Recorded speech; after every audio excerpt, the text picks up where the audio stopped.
Bonjour à tous et bienvenue à ce webinaire sur la prévention des risques professionnels dans le secteur de la propreté. Ce webinaire est organisé par l'assurance maladie risques professionnels et ses partenaires. Et tout de suite, les petites consignes d'usage. Nous sommes donc aujourd'hui sur la plateforme Webikeo pour ce webinaire. Donc, et comme vous pourrez le constater, vos micros et caméras sont coupés. Par contre, vous pouvez nous poser toutes vos questions dans le chat en haut à droite. Et nous y répondrons au fil de l'eau ou en fin de webinaire, donc qui se terminera vers 12h30. Nous répondrons à l'oral à vos questions. Donc n'hésitez pas à en poser tout au long de ce webinaire. Et nous avons vu qu'il y avait déjà un certain nombre de questions qui étaient posées avant même que nous ayons démarré. Au cours de ce webinaire, nous aurons aussi deux petits quiz. Donc là, vous verrez, ça apparaîtra sur votre écran. Vous aurez à répondre à des questions pour que ce soit plus interactif entre nous. Et j'en profite sur ce petit élément sur cette petite phase technique pour remercier deux personnes que vous ne voyez pas à l'écran, qui sont en back-office, qui sont Marilyn Brevet, qui est modérateur et répondra à un certain nombre de vos questions en ligne, et François Peurière, notre régisseur, sur cette plateforme, tous deux salariés de la CARSAT Rhône-Alpes. Alors, pour commencer, nous allons évidemment nous présenter. Vous nous voyez à l'écran avec nos caméras.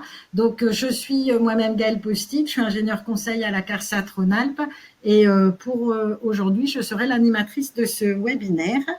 Et j'ai la chance d'accueillir aujourd'hui avec moi deux experts de la prévention des risques dans le secteur de la propreté. Isabelle Pinclaré, qui est donc contrôleur de sécurité à la CARSAT Rhône-Alpes et surtout chef de projet TPE Propreté. Et puis Nicolas Bachellery, qui est chef de projet prévention santé-sécurité au phare Propreté. Le phare Propreté qui est notre partenaire prévention sur toutes les actions de prévention dans ce secteur de la propreté. Alors, comme je l'ai dit au départ, ce webinaire est organisé, c'est un webinaire national organisé par l'assurance maladie risque professionnel, auquel évidemment les CARSAT appartiennent. Et c'est un réseau qui est organisé autour de 3 missions, pilotées au niveau national par la Caisse nationale d'assurance maladie, et qui donc assure 3 missions. Une première mission de réparation, c'est-à-dire d'indemnisation des victimes d'accidents du travail et de maladies professionnelles. Ce sont les CEPAM, les caisses primaires d'assurance maladie, qui assurent ces missions. Une deuxième mission de tarification assurée par les CARSAT, CRAMIF et CGSS. C'est la mission donc de tarification, c'est-à-dire de calcul de cotisation des charges sociales, cotisations, accidents du travail, maladies professionnelles des employeurs, des entreprises, au plus juste par rapport à leurs risques. Et donc, cette mission est réalisée au niveau des CARSAT. C'est ce fonds qui permet évidemment d'indemniser les victimes d'accidents du travail, maladies professionnelles. Et une troisième mission, celle qui nous intéresse le plus aujourd'hui, une mission prévention à laquelle Isabelle Pinclaré et moi-même nous appartenons. Notre rôle en prévention, c'est de sensibiliser et accompagner les employeurs pour une santé durable au travail. Et donc, nous proposons un certain nombre de services aux entreprises petites et grandes de tout secteur d'activité. Aujourd'hui, nous allons nous concentrer sur le secteur de la propreté, mais nous intervenons dans tout secteur d'activité en accompagnant les entreprises sur des risques particuliers en proposant des formations, en proposant de la documentation technique, notamment avec l'appui précieux de l'INRS, qui est notre organisme de recherche et de formation en santé-sécurité, donc l'organisme de la branche. Et au total, au niveau national, nous intervenons chaque année pour accompagner plus de 50 000 entreprises et plus de 1,2 million de salariés. Comme je vous l'ai dit tout à l'heure, nous avons la chance aujourd'hui d'accueillir notre partenaire du monde de la propreté qui interviendra en tant qu'expert donc, dans ce webinaire. Monsieur Bachelry, je vous laisse tout de suite nous présenter un peu plus votre organisation. Merci. Bonjour à tous. Donc effectivement, moi je travaille au sein du phare propreté, qui est un des opérateurs du monde de la propreté. Le monde de la propreté couvre l'ensemble des entreprises de propreté. Cela représente à peu près 560 000 emplois pour 13 000 entreprises qui ont au moins un salarié, puisque dans le monde de la propreté ne couvre pas les auto-entrepreneurs qui travailleraient dans le secteur de la propreté. Le monde de la propreté a beaucoup d'opérateurs. La Fédération des entreprises de propreté et des services associés, qui chapeaute un petit peu les autres opérateurs. L'INI, qui est notre organisme de formation, à la fois en alternance et en formation en continu. On retrouve également dans le monde de la propreté un opérateur qui est un organisme technique, qui est le CTIP, qui gère les sujets techniques liés aux actes métiers, et puis qui gère aussi le SVP technique, qui est un service de réponse aux questions que vous pouvez poser directement sur le site du monde de la propreté. Dans les opérateurs, on retrouve également un organisme de qualification professionnelle, Qualipropre, NEGEC, propreté, qui permettent une insertion et une qualification plus importante. Et puis le phare auquel j'appartiens, le phare propreté, qui a vraiment pour rôle d'accompagner les entreprises, de les accompagner à la fois dans leur développement business, mais aussi sur des grands sujets que sont la RSE, l'emploi, la formation, l'insertion, la diversité, avec un niveau central où on est plusieurs chefs de projet. Moi, je gère la partie santé, sécurité au travail. Et puis, on retrouve des chefs de projet sur les autres domaines. Et puis, au niveau territorial et régional, des délégués régionaux qui ont vraiment un rôle de maillage et de mise en relation au niveau local des entreprises de propreté avec leurs différents interlocuteurs, que ce soit des interlocuteurs prévention comme la CARSAT ou la CRAMIF, la CGSS, mais aussi leurs clients ou les institutionnels. Merci, Monsieur Bachelry. Donc, nous allons maintenant rentrer dans le vif du sujet de ce webinaire. En première partie, nous verrons quelles sont les activités de la propreté qui ont un impact sur la santé au travail des salariés. Nous verrons évidemment ensuite comment, par quelle démarche nous pouvons éviter ces accidents du travail, maladies professionnelles et prévenir les risques professionnels. Et pour terminer, et ça sera la partie la plus importante, nous proposerons des outils, des solutions très concrètes qui ont été élaborées spécifiquement pour les petites entreprises du secteur de la propreté, aussi bien par donc l'assurance maladie risque pro que par le phare. Et nous terminerons donc un peu avant midi et demi par des échanges questions-réponses, alors des réponses orales sur des questions écrites que vous êtes actuellement peut-être déjà en train de nous poser ou tout au long de ce webinaire. Donc, sur cette partie activité de la propreté, nous allons commencer par un petit quiz. Donc, ça sera à vous de répondre. Donc, à votre avis, quelles sont les tâches qui participent à l'apparition des accidents du travail et des maladies professionnelles dans le secteur, dans votre secteur de la propreté, bien évidemment. Donc, normalement, j'ai ouvert les votes. Je vous laisse 1 minute pour répondre. C'est à cocher et nous y reviendrons évidemment ensuite.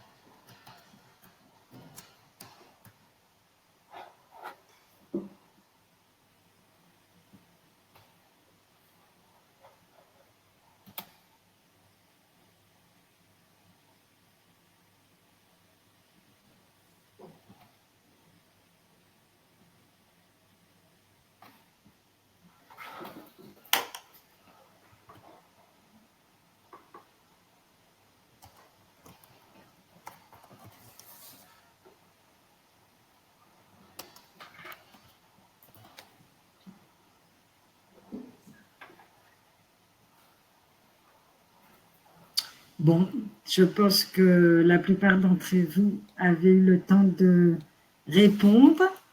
Je vais donc clore ces votes. Voilà.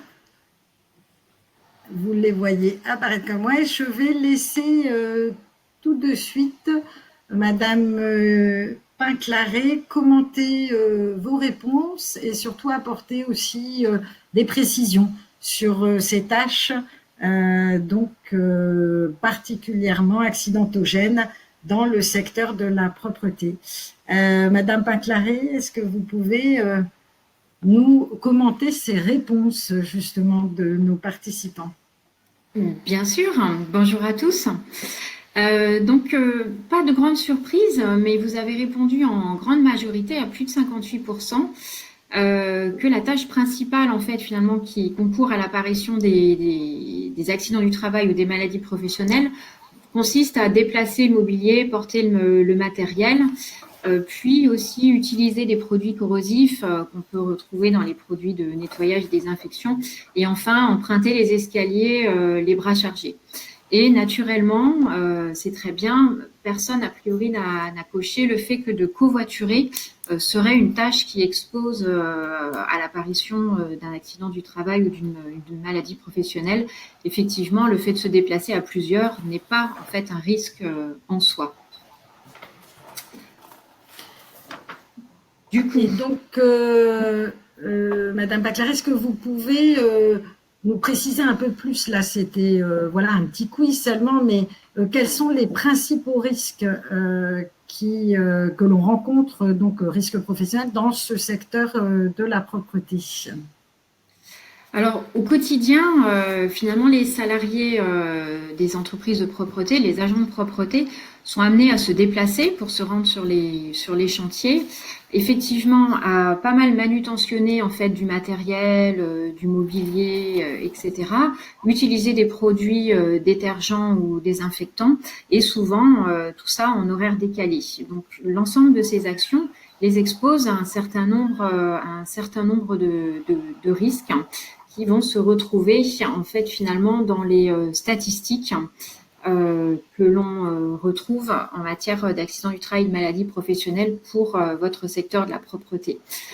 En premier lieu, les chutes et les glissades représentent la majorité, c'est la première cause d'accidents du travail et de maladies professionnelles pour votre secteur, avec 46%.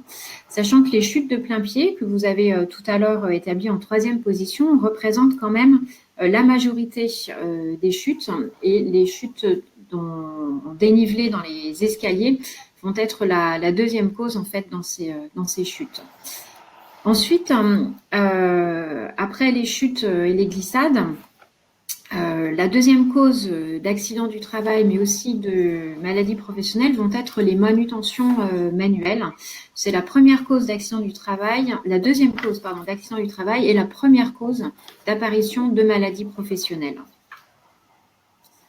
Ensuite, 3e élément, 3e risque vont être les intoxications et allergies dans la manipulation en fait des différents produits de nettoyage et de désinfection.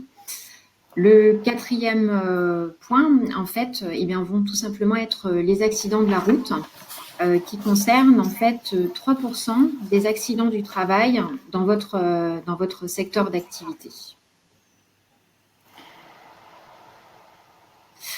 Tout cela, en fait, finalement, se traduit par un certain nombre de journées perdues par an, donc de journées non travaillées par les salariés de ce secteur-là.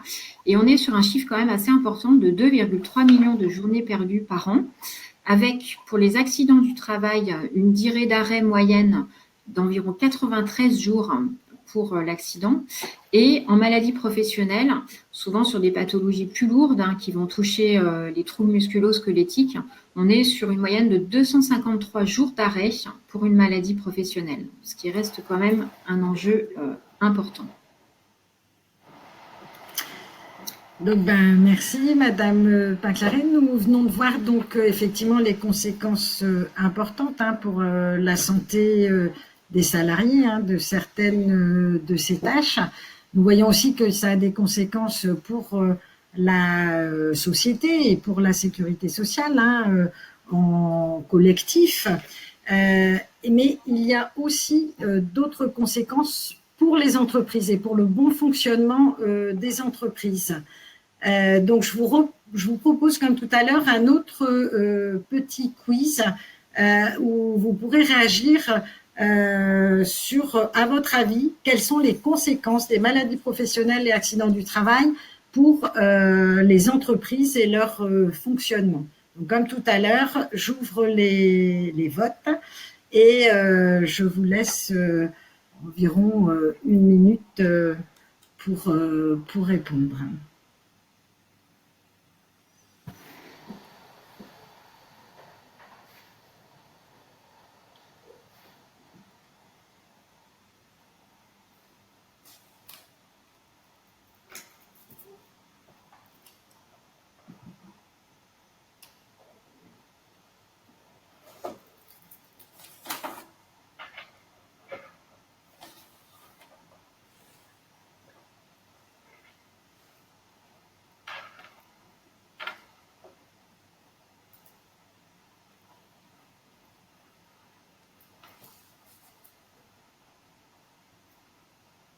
Je vois que ça bouge toujours. Je vous laisse encore quelques secondes.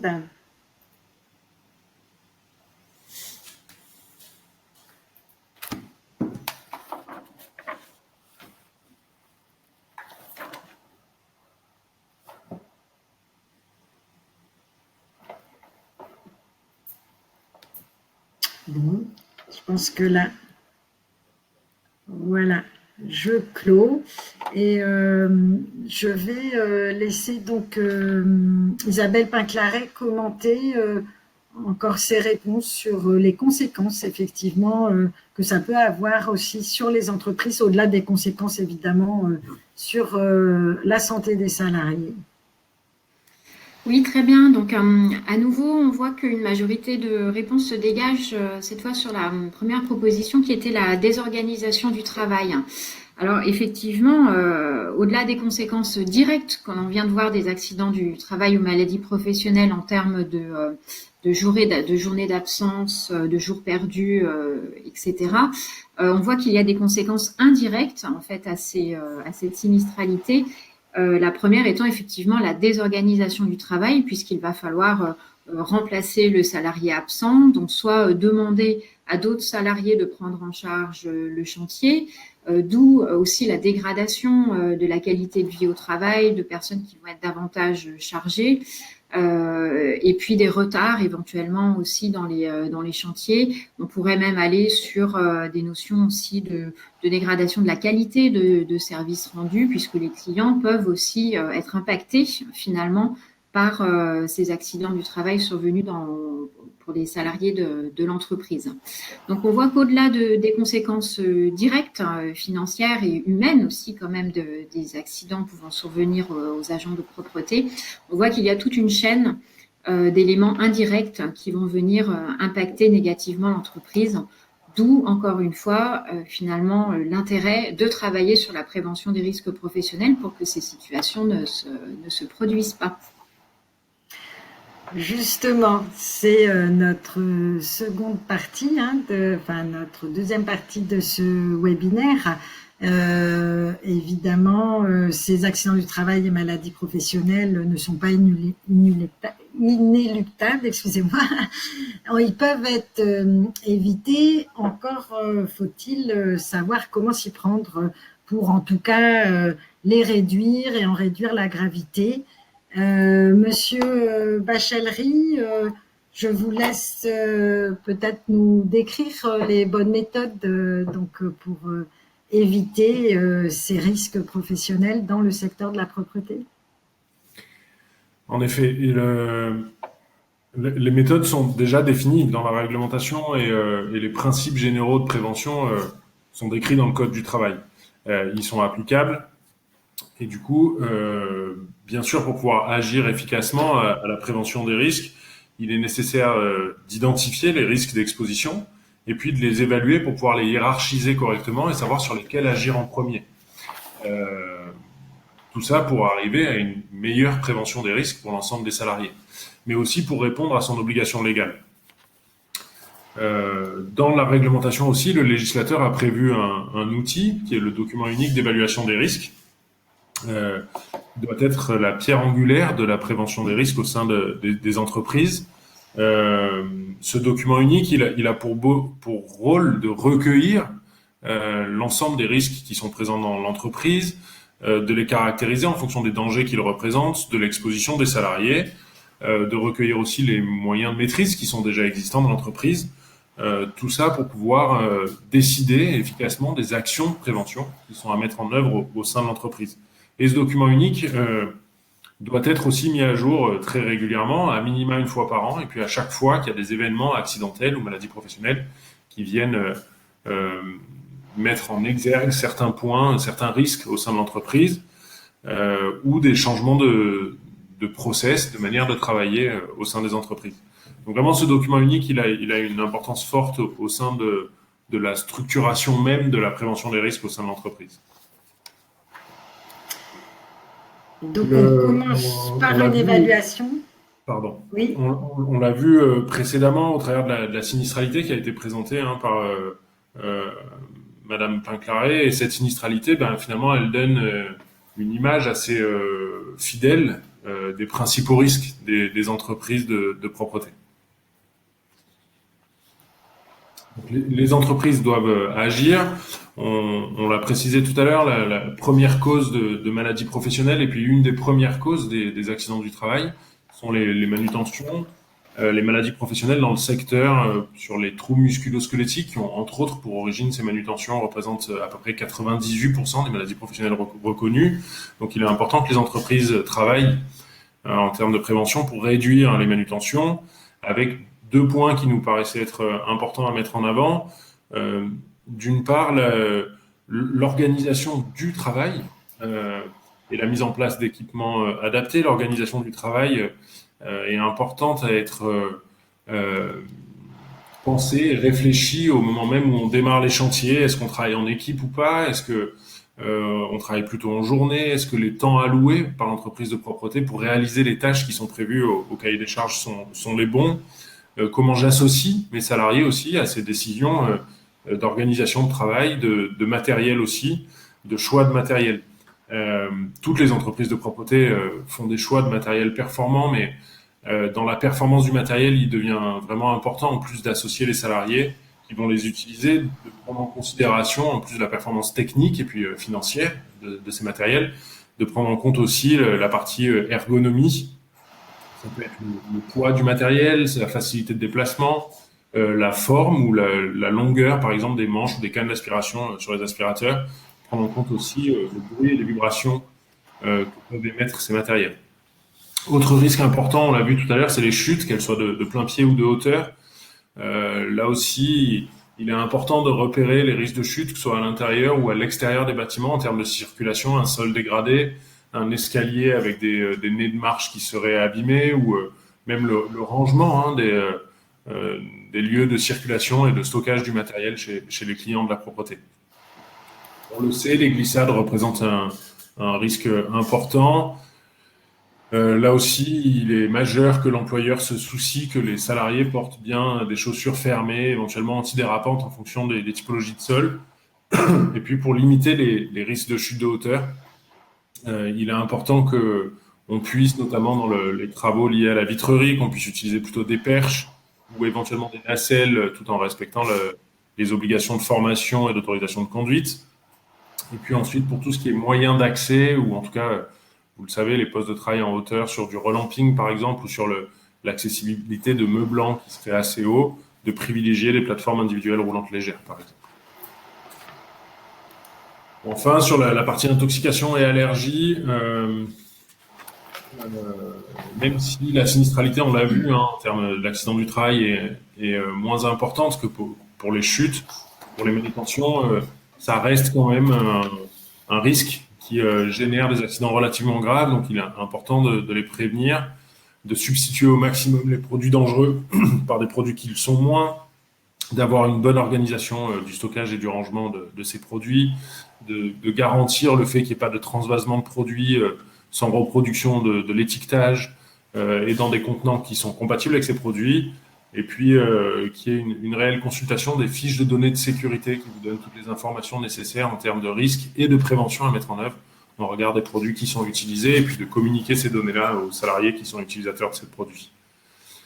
Un autre moyen de lutter efficacement contre le risque chimique, c'est de respecter les plans de nettoyage avec les choix des produits, les dosages, de limiter l'utilisation de produits purs si c'est possible, en allant plutôt vers des centrales de dilution ou des produits prêts à l'emploi. Donc c'est important sur ce sujet. Il y a un vrai rôle de l'employeur dans le choix des process mis en œuvre au sein de l'entreprise.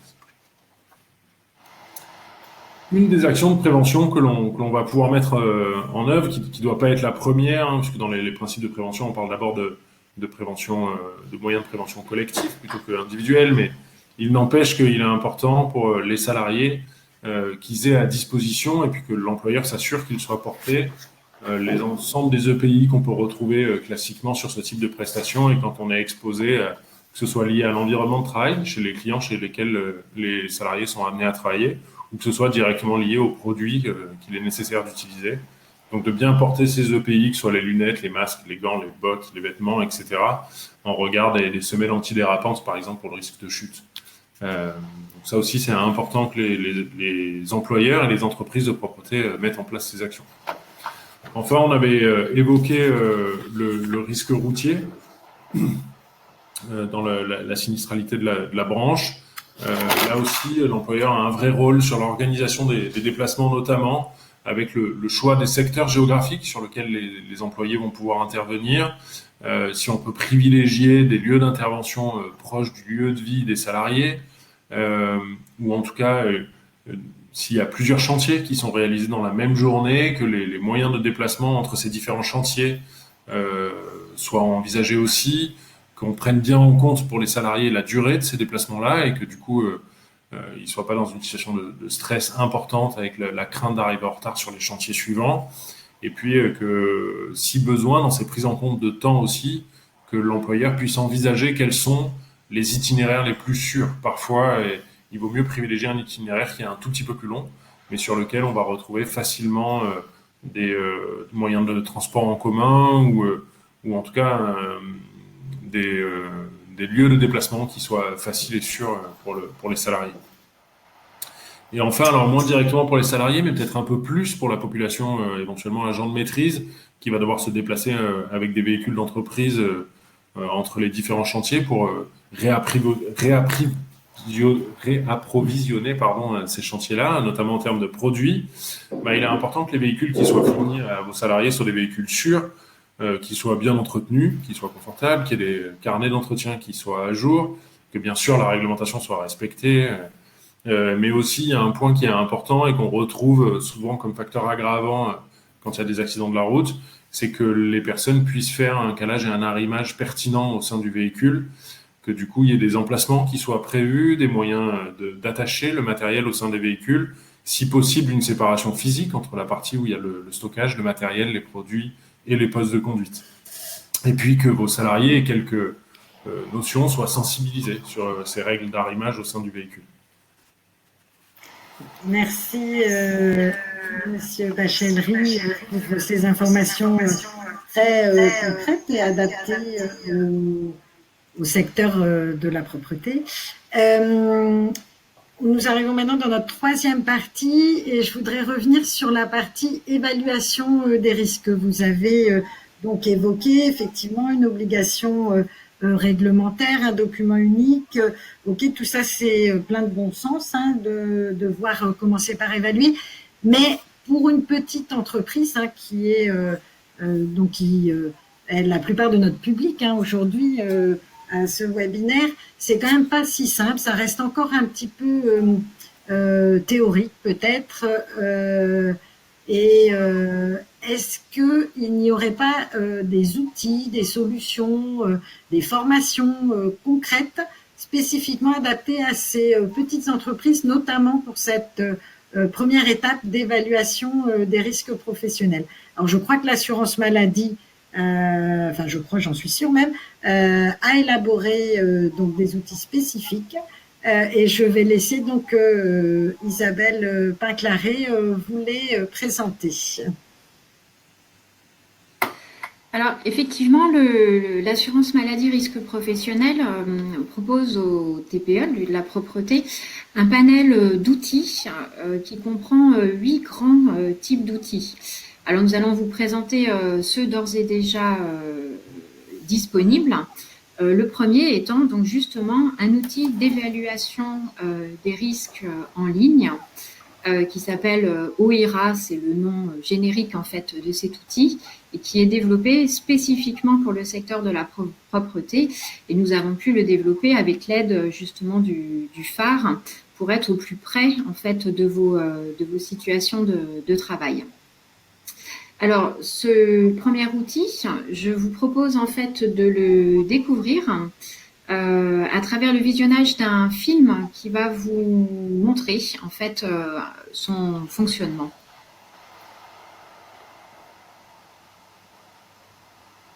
Nous lançons le film, il arrive. Pour pouvoir utiliser OIRA et télécharger un rapport ainsi qu'un plan d'action à la fin de votre évaluation, il faut d'abord s'inscrire en début de session. Ce compte, anonyme et gratuit, vous permettra également d'accéder aux éléments sauvegardés l'année suivante pour les mettre à jour. Une liste de tous les risques propres à votre secteur est disponible en page d'accueil de l'outil. Elle peut être imprimée pour évaluer les risques directement au poste de travail avec vos salariés.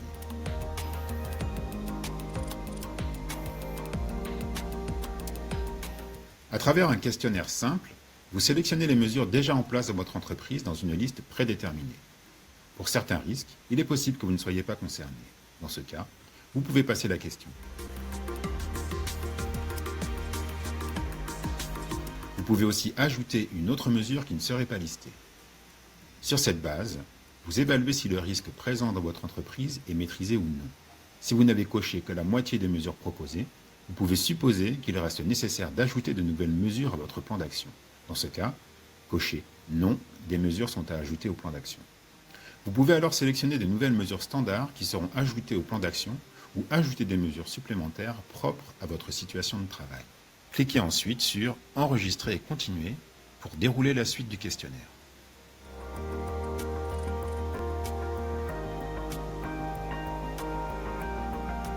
À la fin du questionnaire, il vous est encore possible d'ajouter un ou des risques supplémentaires qui ne seraient pas listés dans l'outil pour leur attribuer des mesures de prévention spécifiques. Sauvegarder. Cliquez ensuite sur « Enregistrer et continuer » et téléchargez le rapport que vous pouvez utiliser comme document unique sous la forme d'un fichier Word. Il récapitule, pour chaque risque identifié, l'ensemble des mesures soit déjà mises en place, soit à mettre en œuvre dans l'entreprise. Sur la même page, vous pouvez télécharger le plan d'action sous la forme d'un fichier Excel qui indique pour chaque mesure à mettre en place son calendrier, son budget ou la personne qui en est responsable. Votre entreprise sera la seule à pouvoir accéder à ces données. Rendez-vous sur www.inrs.fr/OIRA pour découvrir les secteurs d'activité couverts par OIRA.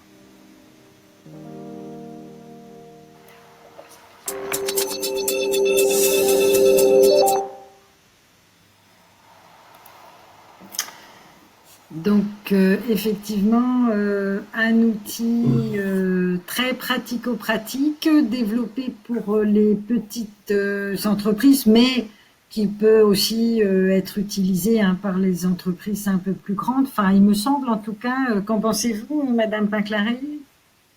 Oui, tout à fait. Cet outil, en fait, est vraiment un outil clé en main, j'ai envie de dire, qui est utilisable sans prérequis ou formation particulière. Pour les entreprises, on va dire jusqu'à une cinquantaine de salariés, plus ou moins, c'est tout à fait adapté. C'est un outil donc simple pour cette taille d'entreprise-là, qui n'a pas énormément d'unités de travail. Il est gratuit, il est accessible en ligne. Vous pouvez créer des sessions tests avant de vous lancer définitivement, j'ai envie de dire. Et puis, les données sont totalement anonymes. En fait, elles ne sont pas récupérées par nos services, ni ceux de l'INRS.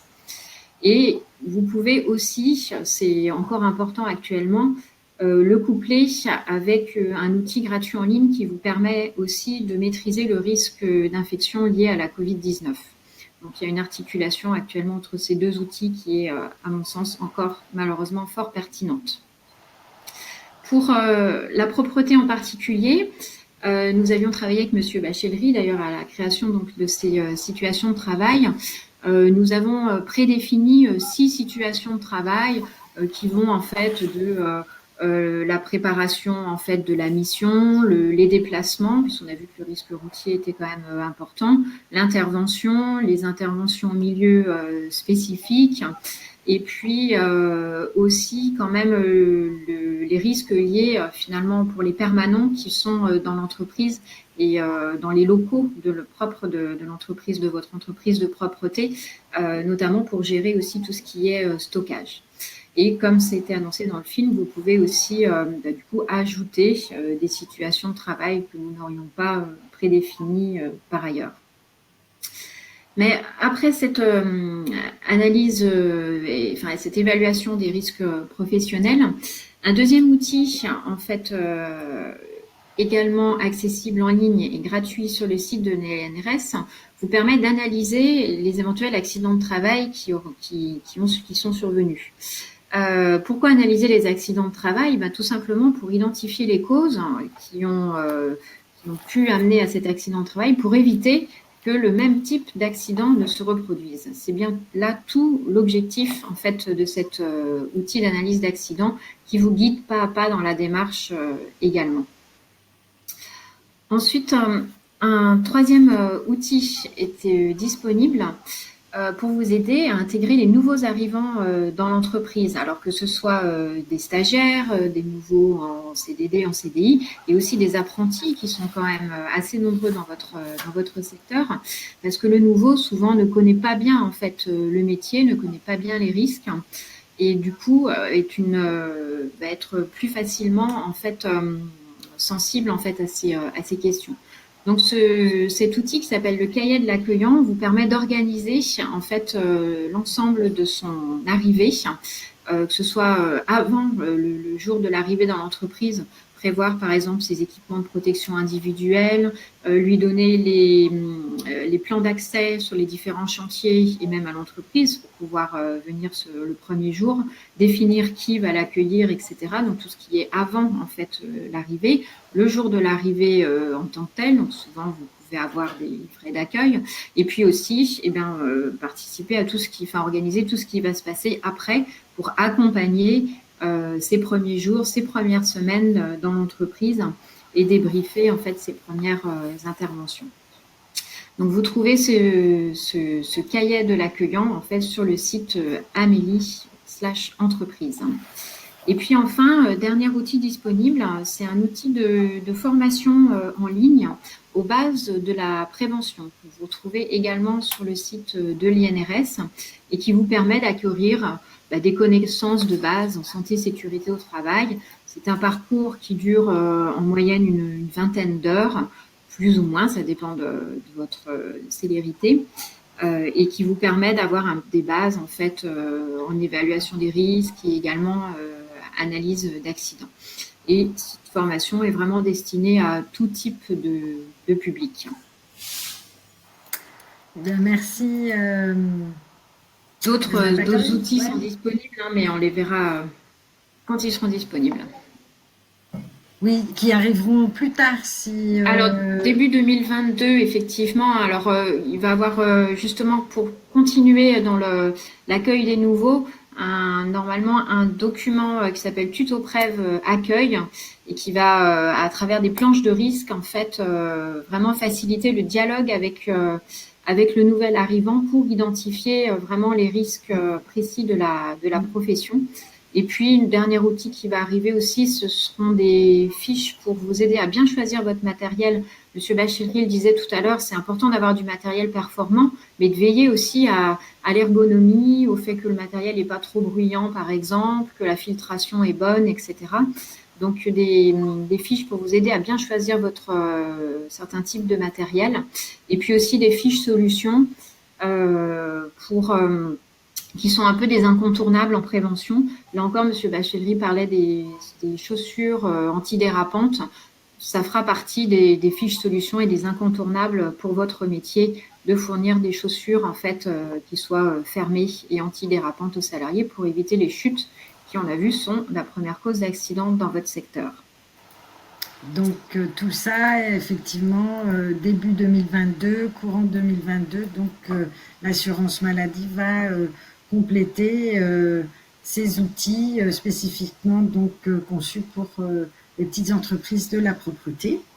Et au-delà donc de l'offre de service de l'assurance maladie risque professionnel, notre partenaire, le phare, propose aussi des solutions, des outils pour vous accompagner dans la prévention des risques professionnels. Donc, Monsieur Bachelry, je vous laisse présenter votre offre de service dans ce domaine. Merci. En effet, le monde de la propreté au travers du phare a mis en place depuis pas mal d'années maintenant et souvent en partenariat avec la CARSAT ou la CNAM, des outils, que ce soit des formations, des outils disponibles directement sur le site internet.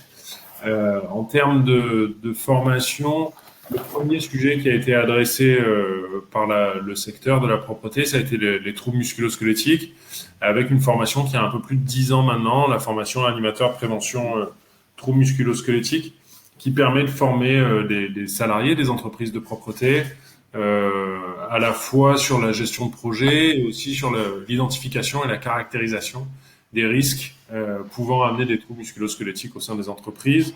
C'est une formation action qui est reconnue par l'INRS, qui permet de répondre aussi en partie aux exigences du dispositif TMS Pro qui existe au sein de la CNAM et puis des CARSAT. On a aujourd'hui, depuis une dizaine d'années, formé à peu près dans le secteur 800 à 830 personnes animateurs de prévention des troubles musculo-squelettiques. Cette formation-là, elle est complétée par un module pour les personnes qui seraient déjà formées animateurs prévention troubles musculo-squelettiques, par la formation animateur prévention propreté qui permet, en plus des risques spécifiques au TMS, d'adresser les autres risques dans l'entreprise et l'organisation de la prévention au sein des entreprises. Plus spécifiquement pour les salariés, les agents de propreté ou les chefs d'équipe, et du coup qui répond peut-être plus aux besoins aussi des TPE qu'on adresse aujourd'hui au travers de ce webinaire.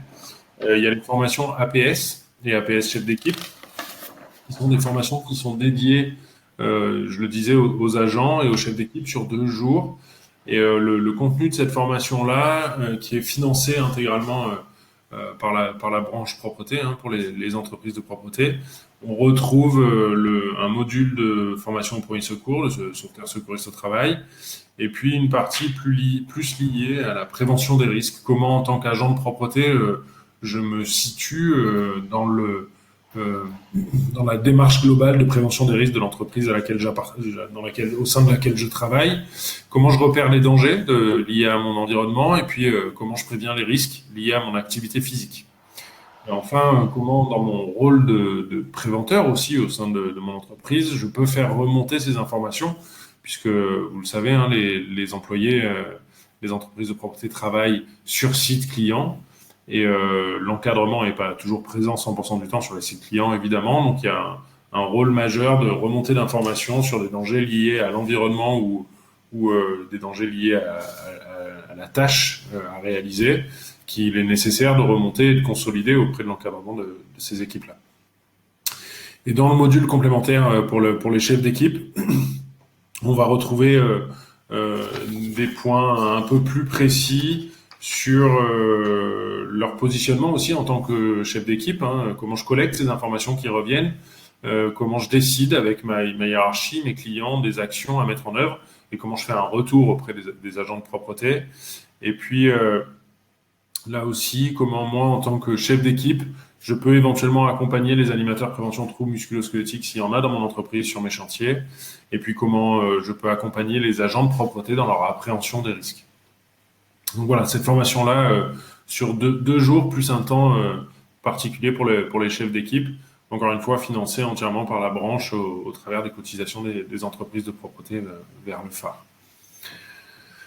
Autre formation très spécifiquement à destination des dirigeants, des TPE-PME. On est sur des entreprises de moins de 150 équivalents temps plein. Là aussi financé par la branche. Après une construction en fait de ces modules avec des dirigeants de TPE-PME du secteur. Une phase test qui a eu lieu en 2020. Cette formation-là est déployée cette année maintenant. C'est des modules en distanciel avec des formateurs et consultants experts avec lesquels on travaille depuis de longues années dans la branche et qui du coup connaissent très bien les entreprises de propreté, les problématiques et les risques qui sont rencontrés sur les chantiers. Donc ces consultants qui animent ces sessions de ces modules de 2 heures où il y a au maximum 8 participants, parce qu'on veut qu'il y ait un temps d'échange entre pairs qui puisse être relativement important. Et décalé dans le temps, après ces modules en distanciel, il y a un suivi individuel avec le consultant qui a animé la session d'1 heure avec le dirigeant de TPE-PME pour garantir que les décisions qui ont pu être prises par l'entreprise suite au suivi de ces modules-là vont dans le bon sens en termes de prévention ou pour lever des freins ou au contraire valider des actions qui ont été mises en œuvre. Les modules qui sont proposés, il y en a 4 aujourd'hui. Le premier, qui est un module qui permet de faire le point sur le positionnement de l'entreprise par rapport aux obligations légales et conventionnelles en matière de santé et sécurité au travail, et qui est associé avec un diagnostic assez simple à utiliser, un autodiagnostic en ligne d'une trentaine de questions sur les grands sujets légaux et conventionnels en matière de santé et sécurité au travail. L'autre module qui est adressé, c'est moi, entreprise de propreté, une fois que je m'engage dans cette démarche de prévention, qui est un investissement en termes de temps, de ressources humaines et parfois un investissement financier au départ, dont on est convaincu à la CARSAT et puis au sein de la branche aussi, que c'est un investissement qui est rentable avec un retour sur investissement assez rapide. Mais comment je fais de cette démarche que je mets en œuvre un atout dans ma relation client, que ce soit en amont de l'obtention d'un chantier, pendant la phase de réponse à un appel d'offres ou d'échange avec mon client, pendant la durée de vie du chantier, et puis au moment où malheureusement il peut arriver qu'on ait des événements accidentels ou des maladies professionnelles qui soient reconnues sur les chantiers. Dans les outils qui sont proposés par la branche propreté, il y a aussi un outil pour faire un document unique en ligne qui justifiait pour les dirigeants des entreprises d'avoir un temps plus spécifique et dédié sur l'utilisation de cet outil-là. Et puis le dernier module proposé en termes de formation, c'est comment je construis mon plan d'action de prévention, puisqu'on l'a vu et on l'a répété depuis le début du webinaire, il y a cette phase d'identification et d'évaluation des risques, et puis il faut qu'elle soit suivie, c'est absolument nécessaire, d'un plan d'action et de la mise en œuvre d'actions de prévention au sein de l'entreprise. Donc voilà les 4 modules qui sont présentés, qui peuvent être suivis au travers de cette formation, là aussi financée à 100%. Voilà pour les formations. En termes d'outils, on peut retrouver aussi... alors, je suis navré, il y a un petit décalage avec les slides, il faudrait revenir un tout petit peu en arrière. Merci. Il y a, pour les outils que vous allez pouvoir retrouver sur le site dispositif SST sur le monde de la propreté, vous avez ce document unique dont on a parlé, qui permet de vous accompagner dans l'évaluation des risques professionnels, à la fois en termes de mise en œuvre de votre document unique et aussi du plan d'action de prévention. Vous avez un outil d'autodiagnostic un peu plus complet que celui qui est plus spécifiquement développé dans le module de formation que je présentais précédemment, qui permet là aussi de faire un point complet sur votre démarche de prévention des risques au sein de votre entreprise. Autodiagnostic que vous pouvez récupérer intégralement l'ensemble des questions, vous pouvez les extraire et les récupérer au format PDF avec systématiquement des bonnes pratiques qui sont identifiées en fonction des éléments de réponse que vous aurez pu donner.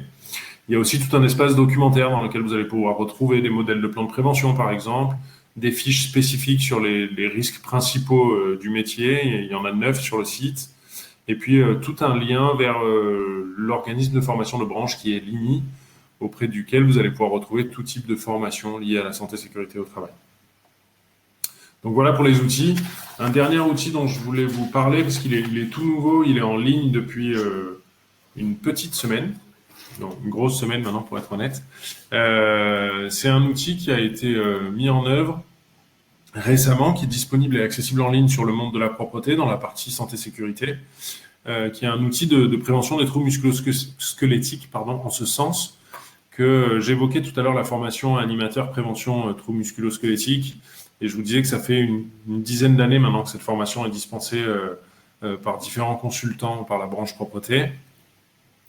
Au travers de ces formations actions, il y a systématiquement un chantier test qui est mis en œuvre sur lequel les stagiaires vont pouvoir faire cette identification, cette caractérisation des risques, et puis décider de quelles sont les actions de prévention, qu'elles soient techniques, matérielles, organisationnelles ou plutôt humaines, les actions de prévention qui sont mises en œuvre pour améliorer la prévention des troubles musculo-squelettiques sur les chantiers tests. Au cours de ces formations actions, il y a, je disais aujourd'hui, à peu près un peu plus de 800 personnes qui ont été formées et donc 800 chantiers tests sur lesquels a été mise en œuvre cette démarche avec des situations de travail, des risques observés et puis des actions de prévention mises en œuvre. Il nous paraissait important de pouvoir faire un retour d'expérience finalement et partager ces actions quand elles ne sont pas ultra spécifiques à un chantier donné et que tout le monde puisse y avoir accès. Donc on a créé cet outil qui est disponible en ligne avec une entrée par typologie de chantier. Vous allez retrouver le tertiaire, l'aéronautique, les gares, les écoles, les musées, l'industrie, ces typologies de chantier-là. Et pour chacune de ces typologies de chantier, on a consolidé les situations de risque et les mesures de prévention qui ont donné de bons résultats et qui nous paraissaient pas être encore une fois, ultra spécifiques à un chantier. Ça nous paraissait important aussi d'aller un peu plus loin et de mettre à disposition 3 autres outils. Un qui est plutôt spécifiquement dédié au matériel, et quand on parlait tout à l'heure avec Madame Pinclaret de la performance ergonomique aussi d'un matériel, on est plutôt sur ces champs-là. Un outil qui est dédié plutôt aux personnes qui vont faire le chiffrage du chantier, donc la visite en vue de la réalisation de ce chiffrage. Quels sont tous les points qu'il va falloir que je vérifie qui peuvent être source au moment de l'exploitation du futur chantier, si toutefois l'entreprise gagne le marché, de source de troubles musculo-squelettiques et donc de complications à l'exploitation du chantier. Donc un outil dédié plutôt à cette phase-là. Et enfin, un dernier outil qui est vraiment dédié, une fois qu'on l'entreprise a gagné le marché, au moment de la préparation et du démarrage chantier, toutes les questions qu'il va falloir se poser pour pouvoir prévenir efficacement les troubles musculo-squelettiques. Donc voilà, cet outil, tout est utilisable directement en ligne, mais aussi imprimable au format PDF pour pouvoir aller sur vos chantiers. Il y a une partie aussi, lorsque vous imprimez les PDF, qui vous permet de venir incrémenter des situations de travail supplémentaires avec des risques supplémentaires et des mesures de prévention que vous auriez pu utiliser. Et vous pouvez faire un retour sur ces données que vous saisissez en plus pour qu'on puisse, nous, continuer au niveau de la branche à implémenter ce retour d'expérience et améliorer encore cet outil dans le temps. Et il est là aussi, évidemment, gratuit et libre d'utilisation. Voilà les outils que je voulais vous présenter, en tout cas pour les outils liés à la santé-sécurité mis en œuvre par la branche.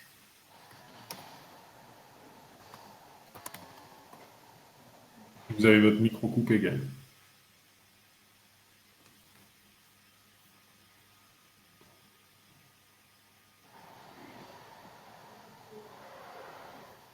A priori, on n'entend pas Gaël. qui est en train de nous dire comment on fait. Moi, je parlais, oui, je remerciais Monsieur Bachellery. Excusez-moi, j'avais mon micro coupé, voilà, pour cette présentation et Madame Pinclaret aussi, et où on voit qu'on a une offre de services digital très très importante, que ce soit de l'assurance maladie ou du phare, pour ce secteur de la propreté. Et donc accessible à toutes les entreprises, et en particulier aux petites entreprises de partout. Voilà. Donc nous arrivons maintenant au terme de cette partie présentation de ce webinaire. Et comme annoncé donc en début, nous allons prendre encore quelques minutes pour répondre aux questions que vous nous avez posées en ligne. Tout de suite, nous allons revenir sur les risques. Alors, c'est autant une remarque qu'une question, mais je vais la lire sur les risques chimiques. Donc, concernant les produits dangereux, il y a le constat direct lors de problèmes respiratoires ou de brûlures, mais le risque le plus pernicieux est la régularité et la durée d'exposition avec des conséquences à très long terme. Alors, effectivement, peut-être... Madame Pinclaret, si vous pouviez plus expliciter, c'est quelque chose c'est pas un accident de travail, hein, qui se voit pas, qui se constate pas, et pourtant le risque est là et peut être très grave. J'imagine peut-être en différé. Oui, effectivement, on peut avoir avec l'utilisation des produits dangereux, des produits chimiques, mais même également naturels, des réactions directes, donc vous avez mis respiratoire ou brûlure, mais on peut aussi avoir des lésions en fait qui vont apparaître dans le temps en fonction d'une durée d'exposition longue. C'est le cas notamment des allergies qui peuvent être certes directes, mais aussi qui peuvent apparaître dans le temps. Et du coup, ce type de lésion peut être reconnu en maladie professionnelle via en fait un tableau de maladie professionnelle qui définit en fait la durée d'exposition et la durée de prise en charge de cette maladie. C'est important parce que un salarié qui devient allergique à un produit en particulier, il est possible qu'il puisse plus exercer en fait certaines tâches, certaines missions. Donc, c'est important qu'il puisse être reconnu et avoir une indemnisation et qu'on puisse organiser, du coup, l'adaptation de son poste de travail. Ça fait partie de tout le package, en fait, j'ai envie de dire, d'accompagnement des préventeurs, des CARSAT et CRAMIF et CGSS. Merci. Alors, une autre question, que vous voyez aussi, hein, de... Madame Assinaté, doit-on avoir reçu une formation pour rédiger le document unique? Alors, entre doit-on ou est-il conseillé? Je laisserai peut-être Monsieur Bachellery répondre à cette question. Merci. C'est une vraie question. Alors, il n'y a pas d'obligation légale de la formation d'une personne responsable de la rédaction du document unique. Par contre, ce qui est sûr, c'est que pour pouvoir mettre en œuvre un document unique efficace et qui répond à la réalité des risques présents dans l'entreprise, il est pertinent que le salarié soit formé sur la prévention des risques. Le salarié ou la personne en charge de la rédaction. Il y a tout un arsenal d'outils et de formations qui sont disponibles sur le...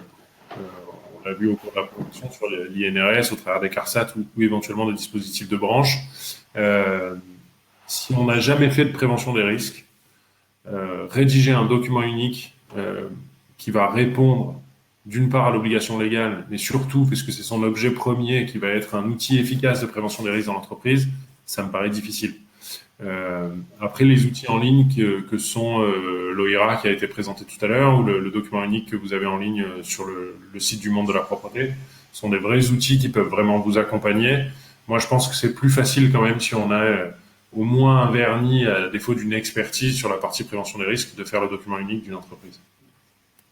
Et pour compléter, peut-être, Madame Pinclaret, effectivement, est-ce qu'il vaut mieux quelqu'un de compétent, mais extérieur à l'entreprise, ou peut-être quelqu'un pas aussi compétent au démarrage, mais interne à l'entreprise et qui s'appropriera du coup ce document. On parle là bien de petites entreprises où l'appropriation n'est pas forcément compliquée. Enfin, quels seraient vos conseils plutôt voilà, pour la rédaction?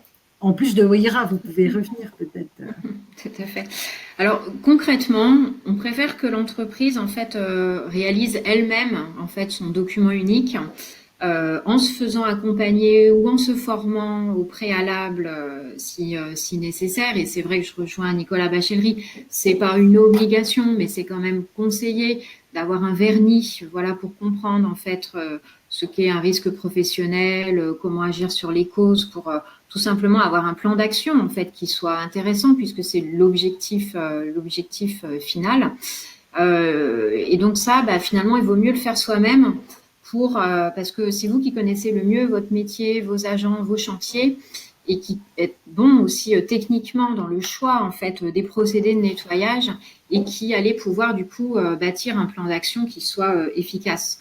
Quand vous passez par un consultant, malheureusement, il y a un petit peu, même s'ils sont très bons par ailleurs, il y a un petit peu de perte en ligne, j'ai envie de dire, et puis vous vous appropriez pas du coup en fait la démarche et surtout le plan d'action de prévention. Donc faites-vous accompagner pour le faire et formez-vous, pourquoi pas, mais de préférence quand même faites-le vous-même, c'est à votre portée avec les outils présentés. Une remarque sur ce sujet de Jean-Marie D. Le document unique est un document qui doit vivre. Il est important d'avoir des personnes ressources en interne, effectivement. Donc, ça rejoint vos commentaires sur ce sujet. Alors, il y a Marie-Noël C. qui avait déjà posé une question sur laquelle j'allais revenir, qui dit merci pour cette présentation. La problématique reste aussi la charge de travail en rapport avec la configuration des locaux. Monsieur Bachellery, pouvez-vous peut-être apporter des réponses et une explication par rapport à cette question? Oui. Alors c'est difficile de donner une réponse concise en 40 secondes, mais bien sûr qu'il y a un enjeu de charge, bien sûr qu'il y a la réalisation de la prestation de mise en propreté dans l'entreprise cliente qui accueille les salariés, elle peut pas être uniquement en tout cas la réponse ne peut pas être uniquement donnée par un nombre de mètres carrés traités à l'heure. Je ne pourrais pas répondre sur est-ce qu'il y a moyen de mesurer quand est-ce qu'il y a une surcharge ou pas. Mais en tout cas, ce qui est sûr, c'est que des éléments assez divers doivent être pris en compte en fonction du type de revêtement, en fonction de la facilité ou pas de circulation, de la mécanisation possible, de l'intervention pendant la présence ou pas des usagers ou des salariés du client quand on intervient, de la performance du matériel, on l'a évoqué, de l'organisation même du travail. Tous ces éléments-là concourent à faire que la tâche à réaliser peut l'être plus ou moins facilement, plus ou moins rapidement, plus ou moins efficacement. C'est difficile de donner une simple réponse en disant il y a toujours de la surcharge ou il n'y a jamais de la surcharge. Et de toute façon, la réponse n'est probablement pas une de ces deux réponses-là. Mais ce qui est sûr, c'est que notamment au travers de l'outil sur la prévention des troubles musculo-squelettiques dont j'ai parlé, là, qu'on vient récemment de mettre en ligne pour l'ensemble des entreprises du secteur, tous les points qui peuvent générer en fait un temps plus long pour réaliser une tâche sur des contraintes qui n'avaient pas forcément été visées au départ, il y en a une bonne partie qui peuvent être traitées au travers de cet outil-là. Donc je vous invite à aller utiliser cet outil-là. Après, bien sûr que les clients sont pas prêts à acheter n'importe quel prix non plus et que du coup, plus on tire les prix vers le bas, on sait que c'est un métier où la masse salariale représente une grosse part du chiffre d'affaires réalisé. Donc plus les prix sont tirés vers le bas, plus on est obligé de diminuer la masse salariale. Pour diminuer la masse salariale, il faut diminuer le temps d'intervention. Et c'est là où on peut arriver dans des difficultés en fait de mise en relation, enfin d'adéquation entre le temps disponible pour réaliser les tâches et le temps nécessaire. Malgré tout, beaucoup d'entreprises de propreté aussi arrivent à résoudre cette équation-là et toutes les situations de travail que moi j'ai pu rencontrer dans les bientôt 15 années que j'ai passé dans le secteur ne sont pas des situations où il y a une surcharge ou en tout cas une inadéquation entre le temps pour réaliser la tâche et la tâche à réaliser. Merci, Monsieur Bachary. Alors, je vois qu'il y a encore des questions, des remarques, notamment d'autres partenaires que sont les services de santé au travail. Hein. Je vous laisse lire effectivement leurs interventions, qui sont aussi évidemment conseillers en prévention des risques professionnels, avec qui nous travaillons aussi, et surtout eux travaillent avec vous, hein, les entreprises. Donc, n'hésitez pas à faire appel à eux aussi pour vous accompagner. Voilà, nous arrivons maintenant au terme de ce webinaire. Vous avez eu quelques réponses déjà en ligne aussi à vos questions. Les chiffres qui ont été évoqués, ce sont bien évidemment les chiffres nationaux de la CNAM hein, au cours de ce webinaire. J'espère que vous aurez trouvé des réponses utiles, concrètes à vos questions. En tout cas, nous tenons à vous remercier pour votre participation à ce webinaire qui est donc enregistré hein, et que vous pourrez retrouver en replay d'ici une petite semaine sur le site amélie.fr. Hein, nous vous mettons le lien dans le chat. Dès la fin de ce webinaire, vous recevrez le support de présentation, donc avec également là tous les liens hein, vers les outils présentés, les outils en ligne. Et puis, il me reste à remercier nos intervenants, donc Madame Pinclaré et Monsieur Bachelry, pour leurs interventions expertes et très intéressantes sur le sujet. Je n'oublie pas de remercier en back-office notre modératrice Marilyn Brivet, notre régisseur François Peurière. Je vous souhaite à tous un très bon appétit et à très bientôt sur nos réseaux, dans nos formations, pour vous accompagner sur la prévention des risques professionnels. Merci beaucoup, au revoir.